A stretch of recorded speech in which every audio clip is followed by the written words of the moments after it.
Este podcast é apresentado pelo Tecnoblog.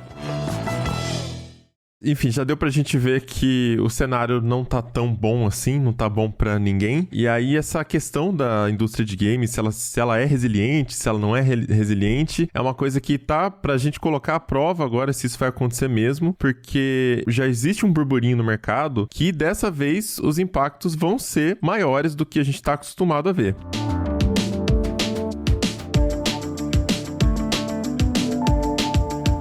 Olá, ouvinte! Seja bem-vindo! Está começando mais um episódio do Tecnocast. Eu sou o Thiago Mobilon. Eu sou o Paulo Riga. Eu sou a Vivi Werneck. E eu sou o Ricardo Ciosi. A indústria de videogames não costuma sentir muitos efeitos de crises econômicas, mas uma nova recessão já está aí e ela vai colocar à prova esse histórico positivo. No episódio de hoje, a gente conversa sobre as perspectivas do mercado de games em meio a mais um cenário econômico desafiador. Então aguenta aí que a gente já começa.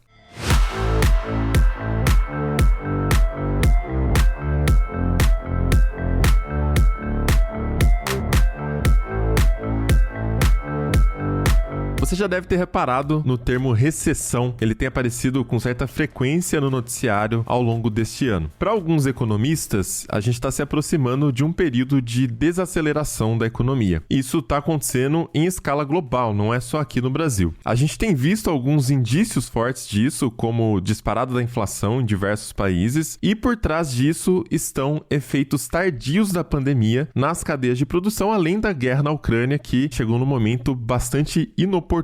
Com isso, alguns bancos centrais ao redor do mundo estão elevando a taxa de juros, o que esfria mais a economia e cria um pouquinho essa bola de neve. E quando tem esse cenário de recessão, né, a gente tá falando de, Estados Unidos já tá em recessão técnica, os países estão aumentando as taxas de juros, né, os bancos centrais, inflação tá alta, no Brasil tá alta, e nos países desenvolvidos também tá alta, enfim, tá tudo meio ruim, assim, né, e todos os setores também, eles são afetados em alguma medida, inclusive as empresas de tecnologia. É claro que algumas empresas ali são meio fora da curva, então no noticiário ali do Tecnoblog, né, quando a gente fala de resultados financeiros, na Apple, não tá acontecendo nada, né, o lucro só tá aumentando, não sei o que eles estão fazendo, mas só tá vendendo iPhone e a margem de lucro continua igual, mas é um setor que pode ser muito sensível a cenários de contração econômica, né, porque o poder aquisitivo das pessoas é diretamente afetado e a gente tá falando de empresas que tem muito consumo ali, né, então se o consumo vai desaquecendo, né, em meio a esse cenário, pode ser que as empresas de tecnologia, inclusive, sejam afetadas. Só que tem um pedaço desse setor que a gente pode colocar como tecnologia que, historicamente, ele é mais resiliente nesses períodos. E é o setor de games. Os analistas desse setor, eles dizem até que os videogames são a prova de recessões, né? Então, quando tem uma crise econômica dessa, é muito difícil que o setor seja tão afetado, ou pelo menos afetado na mesma medida que outros, assim. Então, é um setor mais defensivo, assim, né? Pode parecer um exagero ali, mas tem um fundo de verdade, né? Pois é, de forma geral, a indústria de games, ela costuma resistir bem a esses momentos de crise e consegue até mesmo crescer nesses períodos. Um exemplo foi aquele período entre 2007 e 2009, onde, em meio a uma recessão mundial, com a quebra ali da bolsa, a indústria de games não sentiu tanto as consequências dessa crise. Inclusive nessa época, né, 2008, né, a crise ali, Lehman Brothers, enfim, tem um monte de filme muito legal sobre essa época, mas todo mundo sabia, né, que tinha uma crise financeira muito grave, assim, mundial. Só que, por exemplo, quando a gente tava falando do setor de videogames, nessa época tinha Nintendo Wii, né, que foi um console, assim, absurdo, né, um sucesso muito alto. Agora o Switch passou, né, em vendas ali, mas o Wii fez um puta sucesso ali, e naquela época, justamente nesse período aí de recessão, de crise financeira, a Nintendo tava batendo recorde de vendas, assim, né, deu muito certo. Então, lógico, né, não é como se tivesse tudo às mil maravilhas, como se pra Nintendo fosse tranquilo, mas no geral, ali, dá pra dizer que naquela geração de videogames, naquele momento de crise financeira meio grave, esse setor se mostrou um pouco mais forte. E tinha até algumas notícias na época em veículos que cobrem mercado, setor financeiro, que chamava atenção justamente pro fato de que o setor parecia ignorar o restante da economia global, né? Então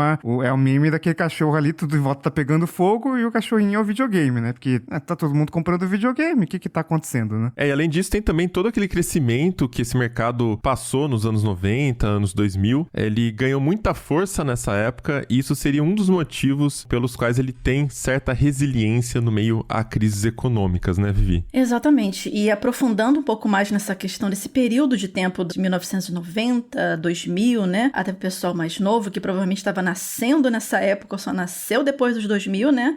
Alguns pontos importantes, né? Alguns fatores importantes, né? Que a gente pode destacar sobre esse crescimento durante esse período de tempo, né? E um deles foi ali um aumento não só no número de jogos ou consoles vendidos, né? Ou ambos, mas também no próprio público que curtia jogar videogame, né? E, assim, esse público, inicialmente, ele sempre foi muito identificado com o perfil do jogador jovem e do sexo masculino. Então, havia inicialmente aquela ideia de que você jogava quando era mais adolescente e parava quando crescia, né? Muito do marketing feito em cima dos games na época foram em cima disso, né? Você sempre via ali na televisão 2 meninos, né, pré-adolescentes ou adolescentes jogando aquela coisa e no início dificilmente você via um adulto jogando videogame, né, nessas propagandas de marketing. Isso mudou, né, no final dessa época, né, mais pro final dos anos 90, início dos anos 2000, e foi se tornando mais aceito que o público dos games fosse mais velho também, né, até porque muitos desses adolescentes que jogaram ficaram mais velhos e continuaram com o hobby, né, o que vai de encontro com o que se previa antes de que videogame era só coisa para criança e adolescente. Ou seja, o jogador agora, ele não abandonava o produto, o videogame em si, né, ao sair da tida juventude, né? Ele consumia, então, por mais tempo.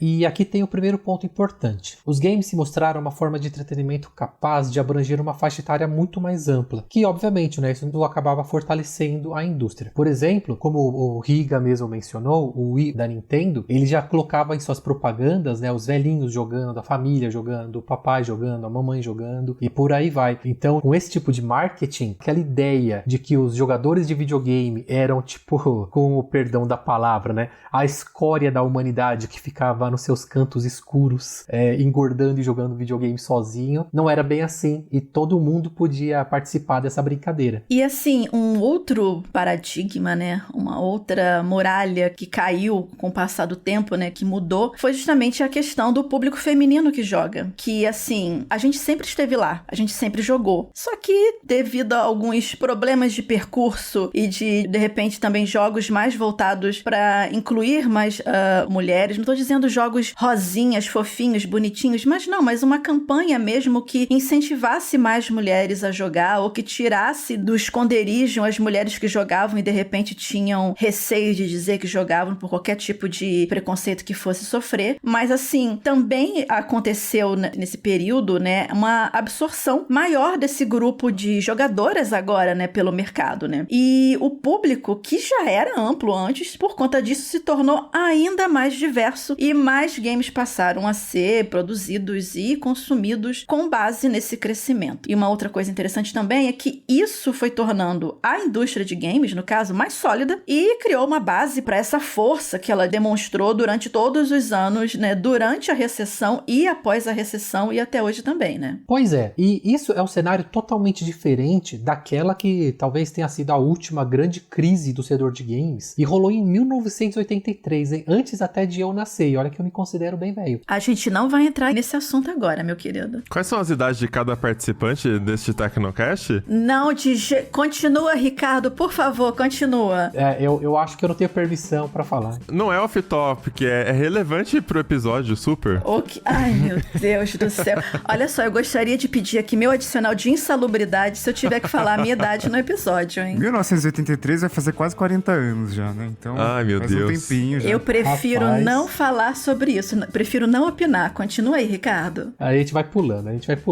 Mas o engraçado é que até hoje, assim, tem essa lenda, né, que muitas pessoas acreditam, né, que elas colocam o crédito de toda essa crise, esse crash de 1983, nas costas do jogo ET de Atari 2600. Aquele que foi uma desgraça que ninguém comprou? Exatamente. É isso que é curioso, porque assim, até parece que o único produto, o único item, ainda mais um cartucho de videogame, conseguiria afetar toda uma indústria, sabe? Então, assim, isso é lorota, né? Não foi necessariamente o jogo do ET, mas ele faz uma analogia analogia muito boa para como que era o mercado na época. Porque, assim, tinha uma liberação desgovernada de produção de jogos, então qualquer um poderia fazer jogos para Atari. Então você tinha jogos de empresas grandes como a Nintendo, a Sega chegou a lançar jogos pro Atari, mas também você tinha empresas de fundo de garagem produzindo cartuchos e colocando à venda. Aí não tinha concorrência, pode parecer que tinha, porque, nossa, um monte de empresas fazendo cartucho, mas era tudo pro Atari. Consoles como o Intellivision ou o Coleco, eles não batiam de frente com o Atari na época, então não tinha concorrência, era tudo feito para um console só. Então todas as empresas aí estavam fazendo cartuchos para o Atari 2600, né? Outra coisa, a produção em quantidades absurdas. Então dá para resumir assim, gente, jogos demais para jogadores de menos, porque eles faziam, por exemplo, sei lá, qual é a base de jogadores do Atari? Vou inventar um número aqui, 5 milhões de jogadores, mas eles faziam 6 milhões de cartuchos, o que não fazia muito sentido para a época, né? Então, assim, não tinha como a indústria aguentar, ainda mais tão nova como ela era, né? Então, hoje, tá todo mundo mais esperto, empresa, o consumidor, e a qualidade passou a ser um quesito muito mais importante do que simplesmente a disponibilidade. Tem o cartucho do ET.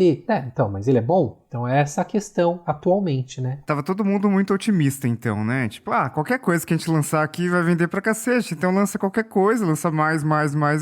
Eu acho que, sei lá, eu não joguei ET, nem sei como que é o jogo, eu vi umas imagens, assim. Mas provavelmente devia ser tão ruim que aí usaram ele como um símbolo disso, né? Tem um documentário no Netflix, inclusive, sobre ele, né? É bem legal. Tem, isso que eu ia falar, da história dos videogames, né? E eles têm um episódio sobre isso, assim, brevemente, pra não dar spoiler pra quem for assistir, que esse jogo, a produção dele foi mega corrida, então ele acha que ele foi desenvolvido em pouquíssimos meses, porque era pra sair junto ou bem próximo da data do filme, né, do ET, né, então, assim, o jogo ele é extremamente bugado, ele foi muito mal recebido pela crítica e encalhou por conta disso, né, e aí teve aquele famoso caso de que eles enterraram os cartuchos, né, porque eles não iam dar de presente pra ninguém, não vendia, e eles resolveram enterrar os cartuchos. Afinal, quem quer essa porcaria, né? Enterra isso aí. Eu joguei o jogo, não na época, mas eu joguei bastante o ET, e ele é ruim pra caramba, mas ele não é a pior coisa lançada pro Atari. O curioso também é que em relação aos jogos enterrados, a galera acha que são só jogos do ET, mas não são. Foram 700 mil cartuchos dos mais variados que foram basicamente jogados no lixo no Novo México, né? Mas aí quando a gente olha essa história toda desde 1983, teve alguma outra crise na indústria, não necessariamente relacionada a crises econômicas, né, gerais, assim, mas a indústria de games passou por alguma outra crise que valeria citar, assim? Tem sim, Mobilon. Então, assim, uma coisa bem atual, né, que a gente está vivendo ainda, né, infelizmente, que é essa questão da pandemia, né, que afetou especialmente o desenvolvimento de alguns jogos e não só a pandemia, né, porque não bastasse esse problema da Covid-19, também soma aí, como a gente já mencionou no início desse episódio, a parte da guerra na Ucrânia e Covid-19 início dos anos 2000, e aí agora, quando a gente achava que ia melhorar um pouco as coisas, vieram as variantes, e como se nada fosse suficiente para o desespero de todos, ainda tem essa questão agora da varíola do macaco também, e foi assim, uma bola de neve do desespero, né? E tudo isso foi assim, um golpe em vários tipos de indústrias, né? Mas especificamente a gente falando aqui da indústria dos games, nesses últimos 3 anos, porque assim, ninguém estava esperando esse combo. E uma das várias consequências, né, a gente tá, por exemplo, no início de uma nova geração de consoles, né, e tanto, por exemplo, Sony quanto Microsoft com problemas para suprir demanda, tanto pro PS5 quanto pro Xbox Series. Felizmente, pro caso da Microsoft, o Series S, assim, caiu nas graças dos jogadores, né, porque achar o X em estoque é muito complicado, inclusive mais complicado que o PS5. Nossa, a gente tem achados, né, aqui no TB, e a gente divulga ali as melhores ofertas de produtos e tal, mas o fato de ter um PS5 ou um Xbox Series X no estoque já é motivo de a gente... Gente, tem em estoque, assim, porque é uma coisa muito rara de acontecer. Vira notícia mesmo, assim. São consoles de 5 mil reais, né? E tá acabando, assim, não tem como atender todo mundo que quer comprar. É muito louco isso. Eu mesmo participo ativamente do Achados e toda noite, já faz acho que uns 3 meses, toda noite eu abro Achados com a esperança de ver um Series X lá, e até agora nada. Ô, Microsoft, ajuda a gente aí. Não, É surreal. Então, assim, é mais fácil você se satisfazer com um S do que com um X para até você conseguir encontrar um, né? Mas, assim, o interessante disso é que crises e mais crises e tal, e o mercado de games quase sempre que ficava ali, nadando abraçadas, né? Tipo, tô aqui de boas, né? Mas, tipo, ele tá na água também, né? Assim como os outros mercados que estão sofrendo com a crise. Só que dessa vez o tsunami veio e arrastou uma galera, né? Inclusive deu uma chacoalhada no antes inabalável mercado de games, né? E assim, além da questão dos consoles que não chegavam nas lojas de direito pra galera comprar, muitos jogos, inclusive os AAA, né? Que como a gente costuma falar, né? Os AAA, os blockbusters, as produções milionárias, sofreram com adiamentos por conta das medidas de segurança sanitárias que foram adotadas durante os lockdowns também, né? Os lockdowns mais restritos, né? Sofreram com adiamentos e alguns títulos, inclusive,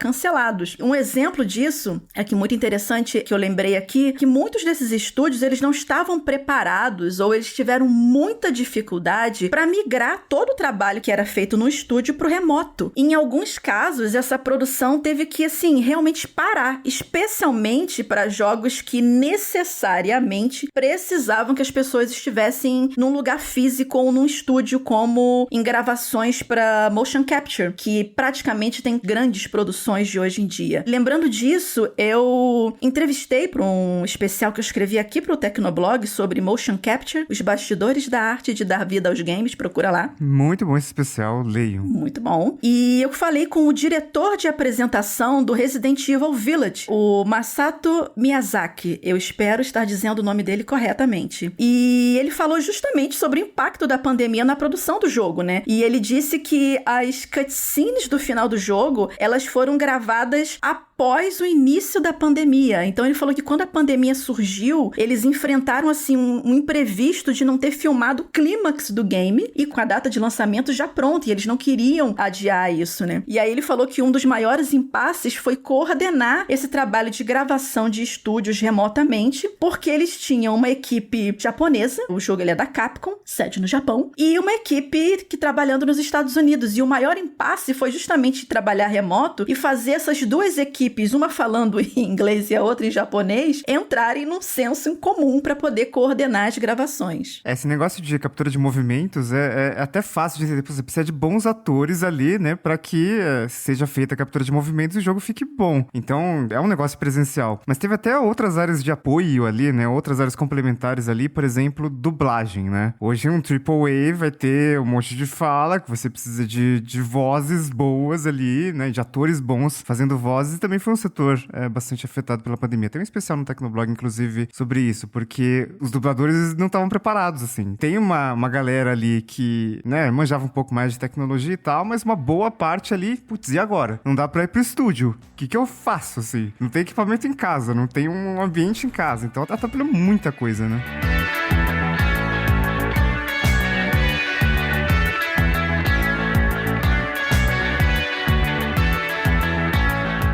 Mas, enfim, já deu pra gente ver que o cenário não tá tão bom assim, não tá bom pra ninguém. E aí, essa questão da indústria de games, se ela é resiliente, se ela não é resiliente, é uma coisa que tá pra gente colocar à prova agora se isso vai acontecer mesmo, porque já existe um burburinho no mercado que, dessa vez, os impactos vão ser maiores do que a gente tá acostumado a ver. Isso porque a recessão, que diversos economistas até já falam que é certo, não tem como escapar, ela não vai ser exatamente como aquela que a gente viu em 2008 com a crise imobiliária, quebra de banco e toda aquela quebra em sequência ali que atingiu o mundo todo, né? Mas começou ali nos Estados Unidos. E dessa vez é uma pandemia e uma guerra, então é tanta coisa empilhada aí que vai ser um pouco diferente. Então, as defesas, entre aspas aqui, que a indústria de games tem, que é o que costuma proteger ela nesses momentos, talvez já não sejam tão eficientes para esse momento, esse cenário novo que a gente está passando, realmente uma coisa inédita. Então, como a gente já viu, o mercado de games se beneficiou bastante de uma constante renovação do seu público, de adolescentes que depois passaram a ser os jovens adultos, e daí os adultos também, agora os mais velhos, e de repente você tem um público muito mais amplo, mulheres, homens e todas as idades que consomem ali videogames e tem consoles diferentes, até a Vivi tava falando ali do Wii, né? Tem vários públicos diferentes que são atendidos pelos consoles e os jogos de hoje em dia. Mas a questão é que desde a última recessão séria séria ali em 2008, esse público talvez não tenha mais pra onde crescer, né? Pelo menos não na forma que ele cresceu até aqui, porque já se trata de uma forma de entretenimento que tá bastante consolidada, um público bastante consolidado, e aí, pra onde vai? Então não dá pra ter essa expectativa de que agora vai ter em algum momento um crescimento muito alto, né? Tem alguns analistas apontando que vai ter um pequeno crescimento, mas nada fora do comum, assim, né? Não é como se vão incluir mais uma nova geração ali nos videogames, então já deve ser um pouco mais controlado. Não vai ter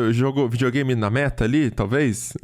A futuro? Eu não sei, mas mesmo se estiver ali, vixe Maria, tem umas coisas meio bizarras saindo de lá. Mas outro ponto ali, que é até mais sensível ali pros jogadores, é o bolso. Porque, enfim, estamos numa crise financeira, crise no consumo. Jogar é um hobby relativamente barato, né? Tudo bem que aqui no Brasil isso é um pouco complicado de a gente afirmar assim, mas quando a gente compara com outras formas de entretenimento, pode ser mais barato se você botar na ponta do lápis, porque, pô, você compra um jogo, você compra um AAA com 70 horas de duração, 150, agora tá na moda estúdio fazer jogo com muitas e muitas horas de duração, né? Coitada da Vivi que tem que analisar o jogo em 5 dias, mas... Socorro! Mas pra quem compra ali, né? Pô, é uma diversão de semanas, às vezes meses, né? Então, você vai pagar, que seja, 250, 300 reais num jogo que é muito caro, mas, pô, se você for no cinema, né, assistir um filme, ainda vai ter que gastar com pipoca, né? Não é só o ingresso do cinema. 2 horas ele acabou. Um jogo, ele dura um pouco mais. Então, assim, no ambiente de crise, a gente tende a cortar custos, isso é normal, mas, pelo menos pelo que a gente viu ali da crise de 2008, os consumidores enxergam um certo valor ali nos videogames e não cortam, pelo menos não tão significativamente ali das rotinas deles, né? Então, assim, só pra colocar um ponto de vista aqui, por exemplo, claro, os jogos aqui no Brasil são mais caros e tal, a tendência são os preços aumentarem um pouquinho, a gente acabou de ter recentemente, né, um aumento no preço do console PS5 em alguns países, né, não no Brasil, pelo menos a PlayStation Brasil falou que esse aumento não vai se refletir por aqui, mas a gente não sabe o dia de amanhã, né, mas enfim. Agora, eu não acredito que seja tanto um momento pra se entrar em pânico também, né, porque mesmo nesse cenário, assim, mais caótico de pandemia, o número de jogadores aumentou pelo mundo, né, justamente por conta das restrições sociais, né, e mais pessoas usaram os games pra poder interagir com outras pessoas também, né, usaram isso como uma forma de ressocialização numa época mais restritiva, né, vamos dizer assim. Então, por isso que eu vejo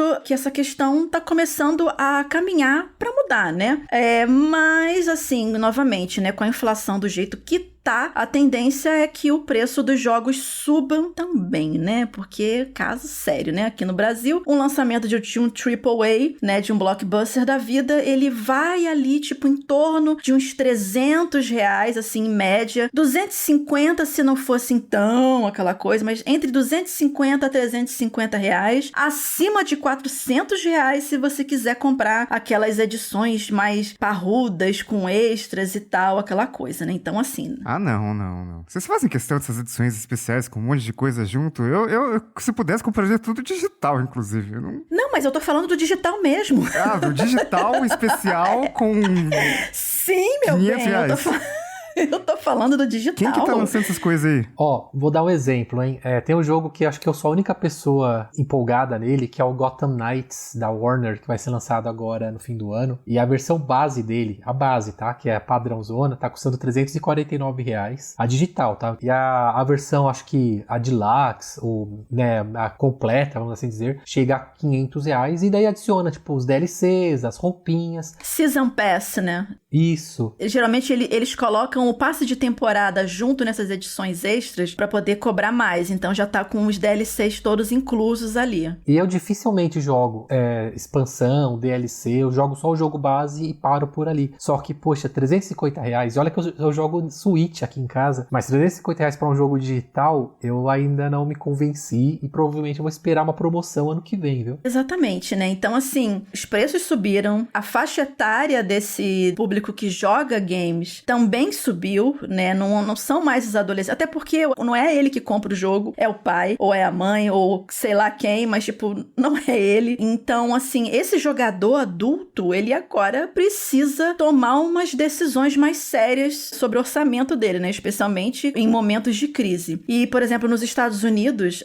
à medida que esses grandes lançamentos se aproximam da casa dos $100, né? Vamos converter converter mentalmente isso daqui para os reais para quanto que dá. Nem converte, porque olha... Quanto que era o preço normal de $60? Não, na geração passada, se eu não me engano, era $49. Eles aumentaram $10 para essa geração. Não, é ao contrário. Era $59 a geração passada. Uhum. Na verdade, os $59, eles estão meio travados esse preço já faz umas boas gerações, porque na geração Wii, PlayStation 3 e Xbox 360 era $59, e aí na anterior ficou $59, e agora estão acrescentando esses $10 e alguns jogos, principalmente para PlayStation 5, estão jogando lá para $69. Olha, é claro que eu não gosto desse aumento, mas se a gente pensar que tudo aumenta com frequência, até demorou um pouco para os jogos, né, subirem aí uns poucos dólares. Mas a curiosidade é que em dólar os preços costumam ser mais flats, eles não tendem a aumentar tanto.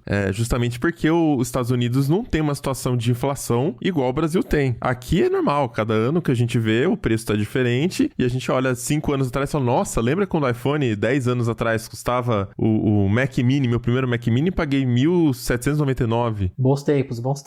Sabe, 2007. É porque a inflação, aí tem dólar que sobe e desce, né? Mas nos Estados Unidos, o que a gente vê com o preço de iPhone, por exemplo, é que o preço fica anos e anos sem ter reajuste. E quando vai ter um reajuste, a Apple faz alguma maquiagem ali pra parecer que, na verdade você tá levando mais, né?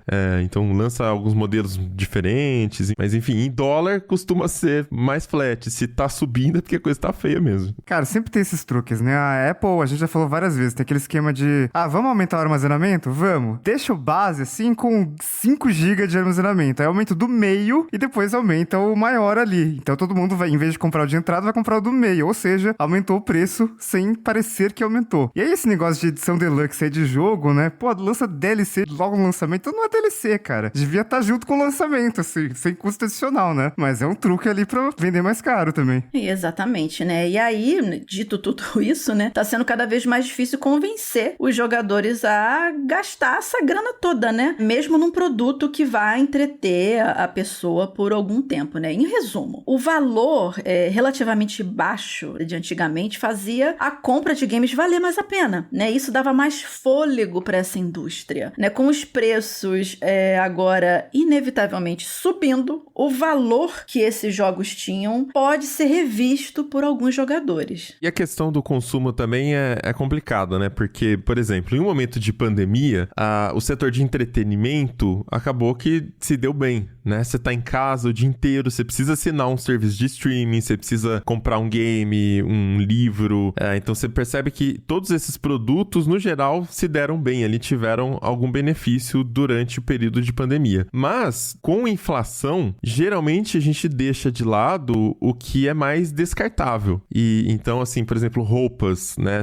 Roupa, geralmente, é o primeiro setor que sofre ali quando tá rolando crise com inflação. A estagflação, como os economistas falam, né? Essa economia estagnada, em crise e inflação em alta. Porque você tem uma grana, essa grana tá desvalorizando. Você tem uma roupa, tem um furinho na roupa, tá um pouquinho desbotada. Mas dá pra usar mais uma vez, saca? Então você fica nessa lógica. Mais uma vez dá pra usar, mais uma semana. E você vai colocar a sua grana em coisas mais essenciais. Lógico que aí, quando a gente tá falando de indústria de games, é um contexto global também. Mas com o mundo todo passando por isso de inflação, de crise, será que o pessoal ainda vai priorizar investir em jogos que estão ainda mais caros? Ou será que o pessoal já vai dar uma segurada? Como o Riga falou assim, os jogos têm 150 horas.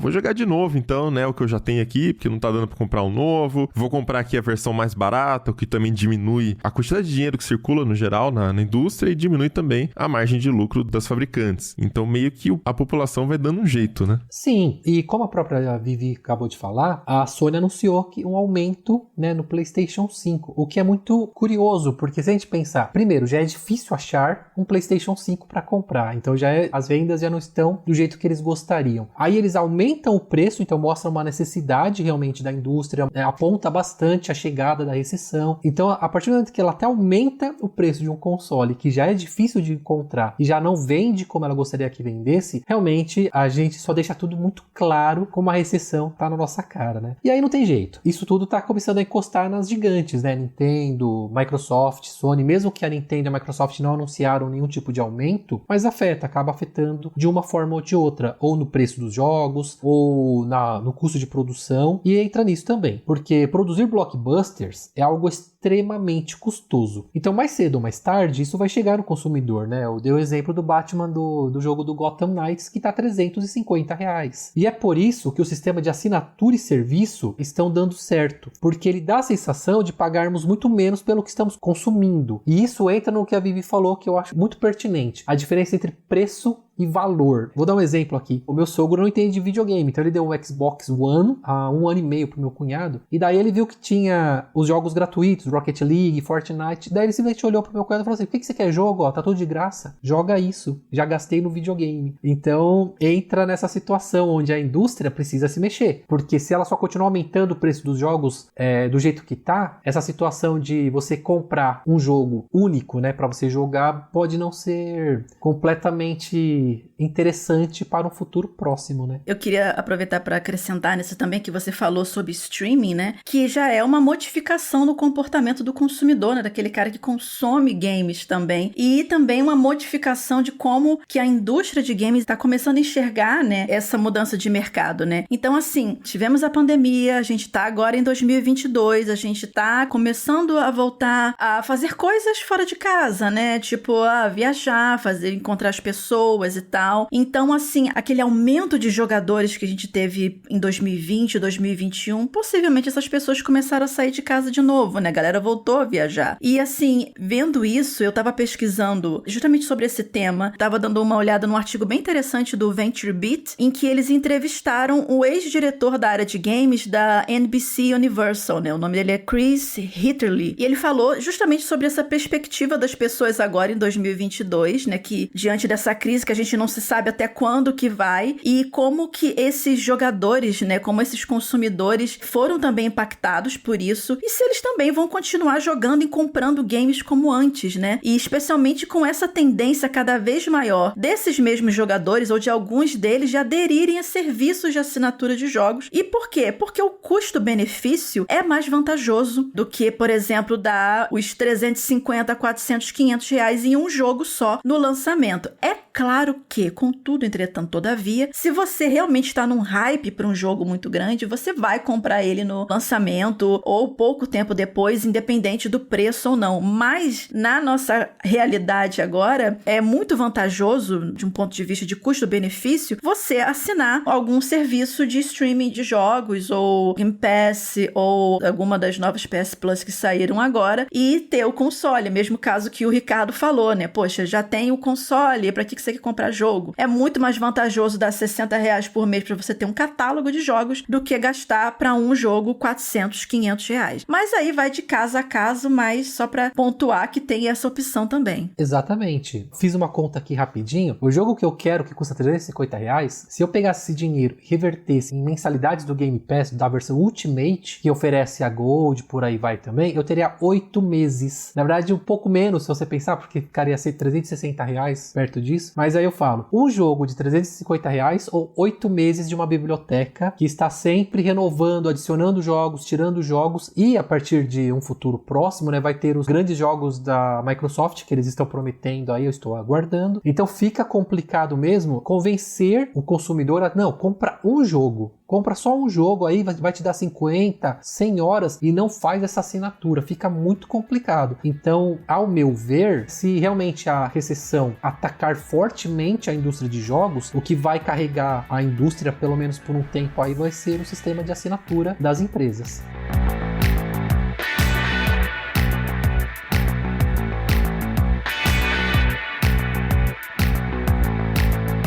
Há alguns anos, em algum Tecnocast, a gente estava comentando justamente sobre isso do modelo de assinaturas e sobre como a Microsoft estava anos à frente ali com o Game Pass. O sistema era muito melhor, o catálogo de jogos, e aí a Microsoft começando também com essa estratégia de comprar estúdios para ter exclusivos dentro do Game Pass, né? Enquanto que a estratégia da Sony era um pouco diferente, era ter os exclusivos, sempre foi essa, e vender os jogos. Dessa forma ela conseguia fazer com que as pessoas sempre comprassem e optassem pelo PlayStation, né? Por conta dos títulos exclusivos. Só que a Sony também tá começando a navegar aí nesse modelo de negócio de assinaturas, enfim, então eu queria que vocês explicassem também como que tá esse cenário hoje, porque tudo é assinatura hoje, né? Absolutamente tudo que você vai fazer tem alguma coisa de assinatura. E a Sony parece ter acordado para isso há algum tempo, mas ela tá conseguindo fazer isso de fato? Bom, a Sony, ela ainda não chegou de forma agressiva, como a Microsoft está fazendo com o Game Pass. A minha sensação é que ela está primeiro testando, né, os próprios fãs dela, o próprio público. Então ela colocou as 3 tiers, e daqui a pouco acho que a Vivi vai explicar muito melhor do que eu. Mas uma delas oferece jogos antigos, né, então de PlayStation 1, PlayStation 2. A outra oferece os jogos recentes e também demos, é mais ou menos isso. E, na minha opinião, ela não está correndo tão atrás. Não foi uma coisa da noite pro dia que ela decidiu. Eu tenho a sensação de que já é algo planejado, do tipo, a gente tem que ir atrás do Game Pass, então vamos oferecer algo equivalente na melhor das hipóteses, porque tem esse melhor das hipóteses para a Sony. Por exemplo, né, os jogos principais dela, eles não entram no dia do lançamento no serviço de assinatura da Sony. Mas eu acho que não vai demorar muito para ela alcançar, não necessariamente a Microsoft, mas alcançar os bons olhos de seu próprio público, não, viu? Sim, a Sony ainda não tem tanto essa questão de jogos no Day One, os AAAs da casa, né? Então, assim, eu não vejo, a não ser se de repente eles resolverem virar a mesa, meter o pé na porta de repente colocar no plano mais caro que eles têm disponível, né? Que é o Deluxe, né? Colocar de repente, sei lá, o God of War Ragnarok no Day One. Nossa, eles iam vender esse plano como água, né? Mas, assim, falar de planos da Sony pro PlayStation em relação ao mercado é bem nebuloso, porque eles são muito fechados nessa questão de estratégia de marketing deles, né? Não é essa coisa tipo do Phil Spencer dando entrevista para vários lugares falando do pensamento dele pro futuro, e recentemente ele falou que ele vê um futuro sem jogos exclusivos mais, entendeu? Essas coisas. Então é muito ainda em ficar aquele Uncharted, né? Fazendo uma alusão ao jogo da Sony. Essa foi péssima, mas eu tentei. Eu gostei, eu dei uma risada aqui interna. Valeu, Vivi. Gostou? Que bom. Eu tentei, né? Tipo, em território, assim, desconhecido, né? Que é tentar analisar mais ou menos como é que a Sony tá pensando. Mas, assim, eles, como a galera deve saber, eles dividiram nesses 3 planos básicos, né? Que vai de acordo com o gosto de cada um. Tem alguns jogos mais antigos pra galera mais nostálgica, aquela coisa. Tem uma biblioteca do PS3 também. Vai muito do gosto, né? Então, assim, eu acho interessante. Inclusive, na época que a Sony anunciou isso, eu até falei, nossa, finalmente eles resolveram se sacudir, né? Porque era inevitável que eles tinham que fazer alguma coisa em relação a isso, né? Eu ainda acho que falta um bocado pra chegar assim no páreo com o que o Game Pass oferece, especialmente em relação à interatividade, especialmente com o cloud do Game Pass, essa coisa, mas assim, já é um caminho. E outra coisa, né? A Sony também não tá investindo só nesses planos de assinatura pra conseguir uma grana a mais, né? E também repensando esses planos, né, de atuação da própria Sony. Nossa, tem jogos que eram exclusivos do PlayStation na Steam, por exemplo. Horizon Zero Dawn, o primeiro God of War. Então, assim,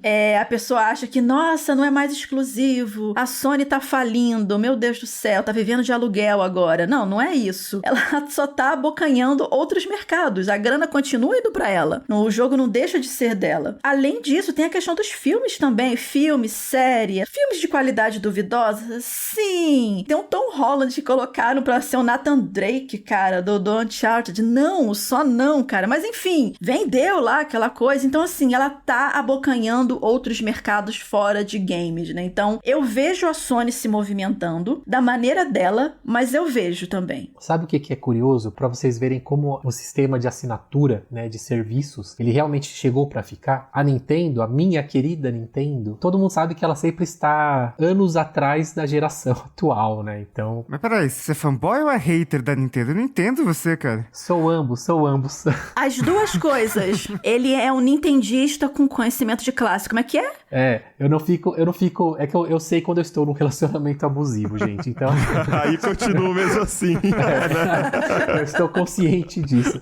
Mas uma coisa engraçada é que, por exemplo, quando saiu na geração do PlayStation 1, do Sega Saturn, né? A Nintendo foi a teimosa e falou, não, a gente vai continuar com cartucho. Então ela só introduziu o CD, né? O disco, na geração seguinte. Aí, na geração do Wii, né? O PlayStation 3 e Xbox 360, eles introduziram o HDMI nos consoles. E a Nintendo falou, não. A a gente vai continuar com áudio e vídeo, e daí na próxima geração a gente vai colocar HDMI. O pior é que assim, nessa geração, né, que entrou as assinaturas e por aí vai, a Nintendo introduziu um sistema de assinatura dela também. Não é aquelas coisas, não, mas pra mim, né, tá satisfatório. Mas assim, isso prova o quanto a assinatura, né, o sistema de assinatura, ele é relevante, porque fez uma empresa que é extremamente contrária a seguir as tendências da indústria. A Nintendo sempre quis ir pelo próprio caminho, e ela acabou seguindo dessa vez as tendências, introduzindo um sistema de assinatura de serviço no Nintendo Switch, o que, assim, me embasbacou, e estou muito feliz porque daí eu não precisei comprar Super Metroid digital pela terceira vez consecutiva. Meu Deus do céu, e a gente falando aqui em crise.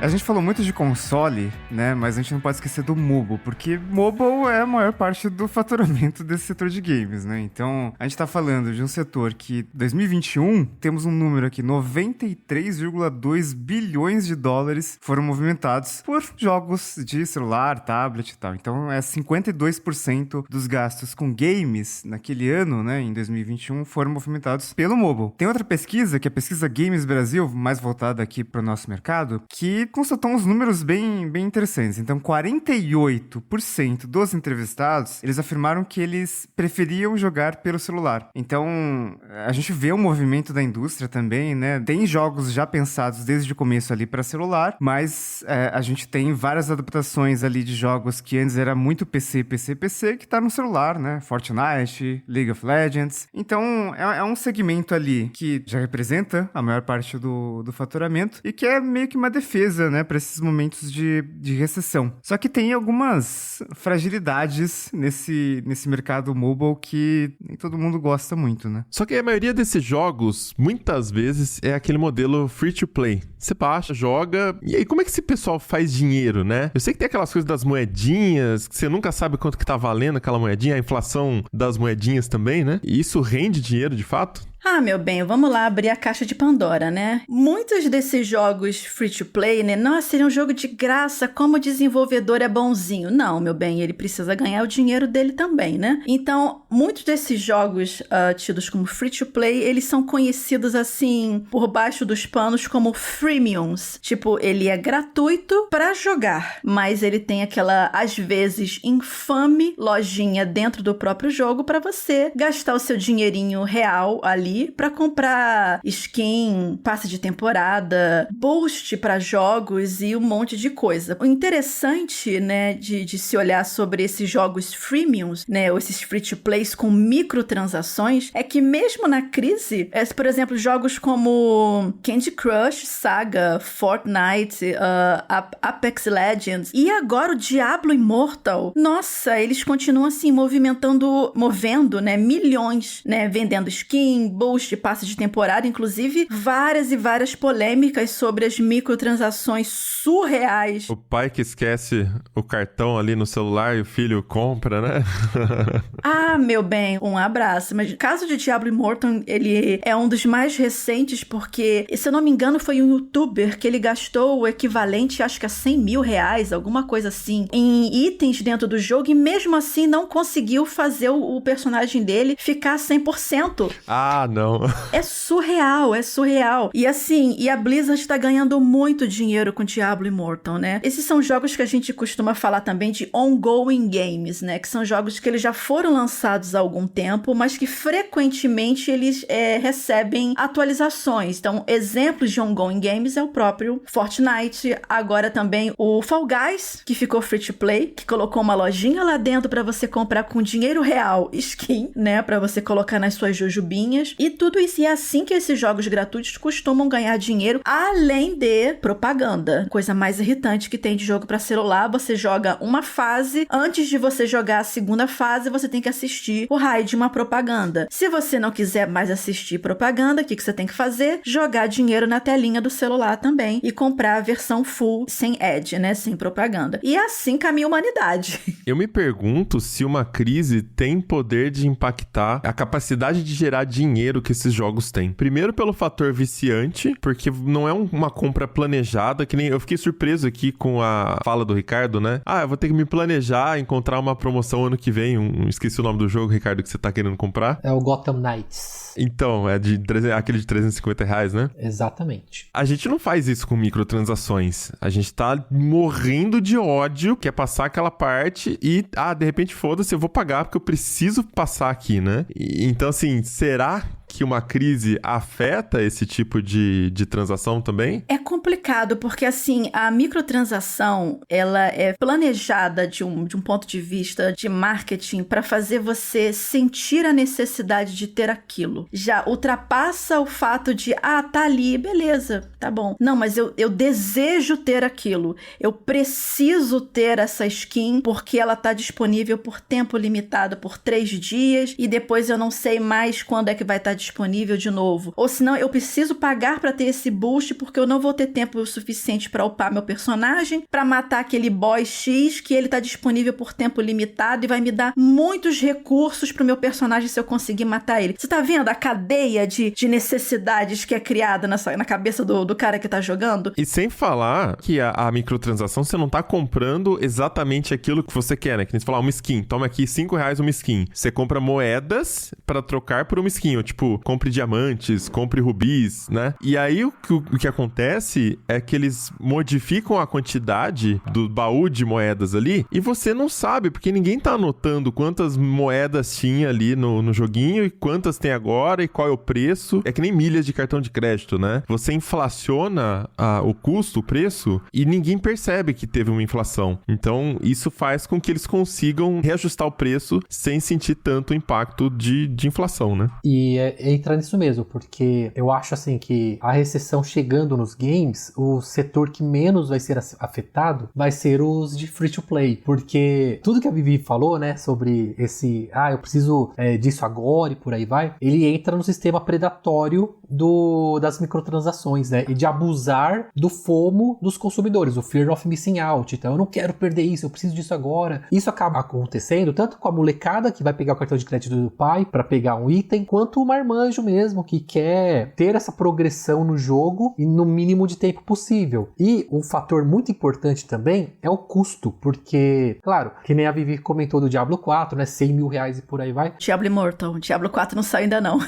Isso, Diablo Immortal. Mas se você pegar cada um desses joguinhos de celular e por aí vai, parece que é tudo pouco dinheiro, porque você pega, essa skin aí vai custar R$5 em moedinhas, aí você pensa, só R$5. Daí semana que vem você pega uma de 10. É muito diferente de você chegar e tacar R$350 em um jogo de PlayStation 5 ou Xbox Series na hora, sabe? Você não tem essa sensação de Coca, né?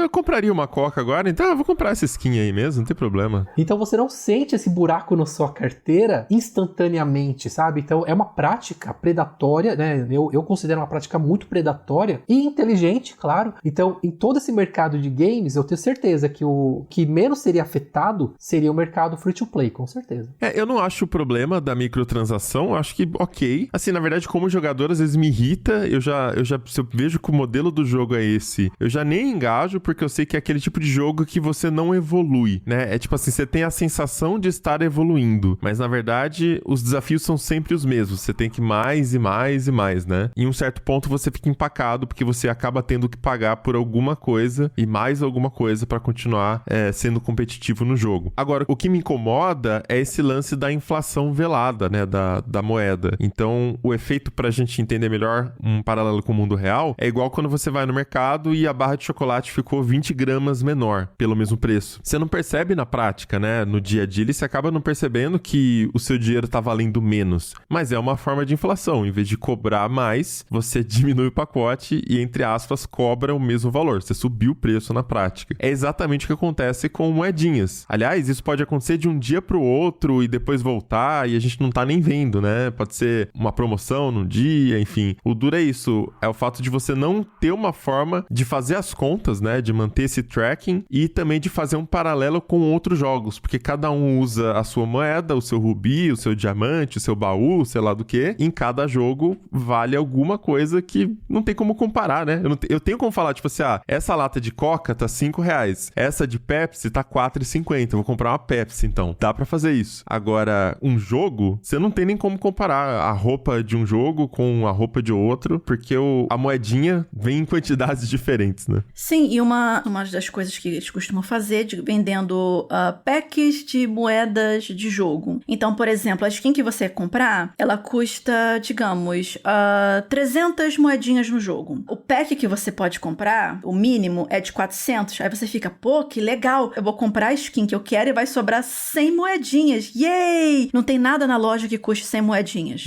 Tudo você vai ter que comprar mais um pouco para poder complementar aquelas 100 moedinhas. E o ciclo continua, né? Vai sempre faltar, não, mas eu preciso de mais um pouco para poder comprar. Nunca tem o valor que você precisa realmente ali, né? Ou quando você precisa ganhar no jogo, que às vezes ele te dá, né, um pouquinho, você precisa só daquilo pra completar. Ele não te dá nem a pau. Você vai ter que comprar pra conseguir trocar depois pelo que você quiser. Inclusive, se vocês quiserem se aprofundar mais nesse tema de jogos free to play, né? Escuta lá o Hit Kill número 50, que a gente levanta toda essa polêmica, a gente bate um pouco mais no Diablo Immortal, né? E essas microtransações, literalmente do demônio, que você quer melhorar seu personagem, não consegue. A gente fala de outros jogos também que tem esse sistema de pay to win. Então, assim, tá um episódio bem ácido da gente abrindo o coração pra esse sistema de microtransações. Então, escuta lá no seu app preferido. Então é isso, vamos chegando ao final de mais um episódio do Tecnocast. E aí conta pra gente como que você costuma agir em tempos de crise. Aí falando das compras de games, né? Você segura o seu console por mais tempo, joga o seu jogo de novo, você já não aguenta mais, mas não tá dando pra pagar R$350 num jogo novo, né? Manda pra gente aí seus comentários na comunidade.tecnoblog.net ou comenta no Twitter marcando @Tecnocast. Se quiser continuar o papo com a gente em todas as redes, eu sou @Mobilon, Paulo Riga, @Vivi Werneck e @Ricardo Ciosi. E este Tecnocast foi produzido pelo Josué de Oliveira, editado pela Raquel Igni e a arte da capa é do Vitor Pado. A gente fica por aqui, voltamos com outro episódio semana que vem. Até lá. Tchau. Tchau, tchau. Tchau, tchau.